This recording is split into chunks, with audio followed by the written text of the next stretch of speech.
National 5 students, let's do this multiple choice past paper questions together. So number 1 says, which of the following structures would not be found in a typical plant cell? So we've got the chloroplast, we've got the cell membrane, the plasmid, or the membrane.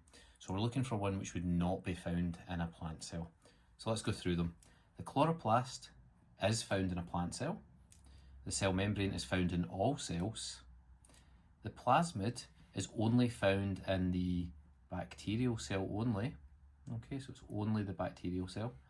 And the mitochondrion is found in the plant cell as well as the animal cell, but it's not found in the bacterial cell. But this one's only talking about the plant cell, so the answer here is going to be C, the plasmid. Okay, we only find that in the bacterial cell.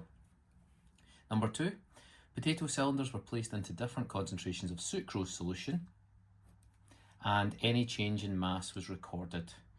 The table shows the initial sucrose concentrations inside the potato cell and the concentrations of the solutions they were placed in.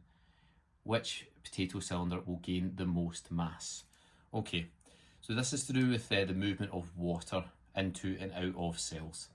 Now, what we know from our study of osmosis is that water will move from a higher water concentration to a lower water concentration. But in this question, we're not looking at water concentration, we're looking at sucrose concentration. And basically the relationship to remember here is when sucrose concentration is higher, water concentration is lower, okay? So when sucrose concentration is higher, water concentration is lower. So the first thing I always suggest with these questions is write down where the lower water concentration is and where the higher water concentration is in each example, and that will get you started.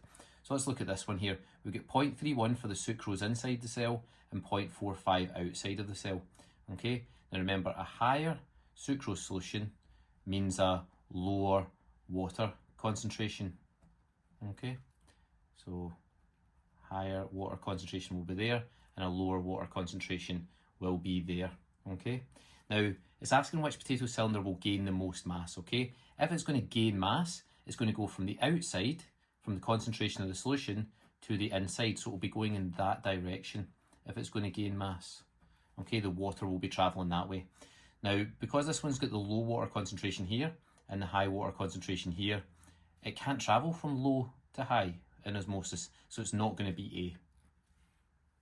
We'll do the same thing here. Now in this case, we've got the same concentration inside and out of the side of the cell, and we know that osmosis only moves where there's a concentration gradient, so there'll be no net movement of water here, and so therefore this potato cylinder will not gain mass.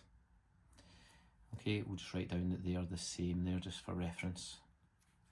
For C, we've got 0.31 here and 0.45 there. So this time we do have a higher water concentration outside and a lower water concentration inside. Okay, so water will move in that direction, okay, from higher to lower. So it will gain mass. But the question asks us which potato cylinder will gain the most mass.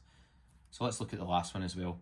This one this time is 0.35 inside and it's 0.21 outside. So again, we're going to have the lower water concentration there and the higher water concentration there. So again, it's going to move from there to there in that direction. But the difference here is the concentration gradient between, or the difference between these two concentrations here is 0.06, okay? Whereas the concentration gradient here between 0.21 and 0.35 is 0.14. So there's actually a steeper concentration gradient in D compared with C, and that's why D is going to be your answer, okay? It will gain the most mass because there's a greater concentration gradient, a greater difference between the concentrations, both outside to the inside of the cell. Okay. And lastly, question 3. In a section of DNA, 34% of bases are thymine, okay?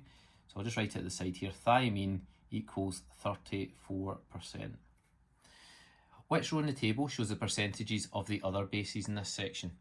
Now, hopefully by now we know that adenine is complementary to thymine, so therefore adenine will have the same percentage, 34%. Now, if we add those two percentages together, we get 68%, which leaves us only 32%. Now, we know that 32% has to be shared between the remaining two. That's the cytosine and the guanine. Okay, and because it has to be shared, that means we need to divide it by 2. 32 divided by 2 is equal to 16% for each. Okay, so the answer is going to be A34, C16 and G16 as well. So that's going to be C for that one.